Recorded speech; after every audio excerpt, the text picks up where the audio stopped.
Hello everybody, welcome to this channel. Today I'm going to show you how to remove image background with just a one click. So you can see that here is the link, that is backgroundcard.co.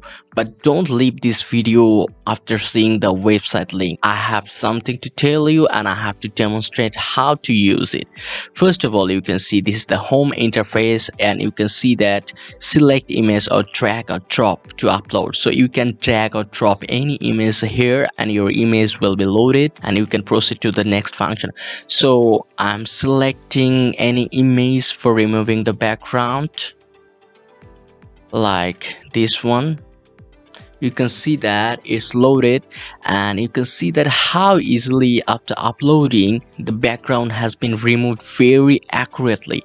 Now you can see there are two options, that is download and download high resolution. For downloading high resolution image you have to have the premium version of the background cut.o, but you can download the smaller version and it's also good quality, so you can keep it. You can just click the download and your image will be downloaded immediately. I have an offer for you, that is I have a premium version of backgroundcard.co, so you can purchase that from me. You can see that the pricing is about 12 USDT per month, but if you want to purchase it for me I can share you my account and it will be very much less. So I will put my contact link in the description. So if this tutorial helped you, like this video and don't forget to subscribe, and thanks for watching the full video. See you in the next one.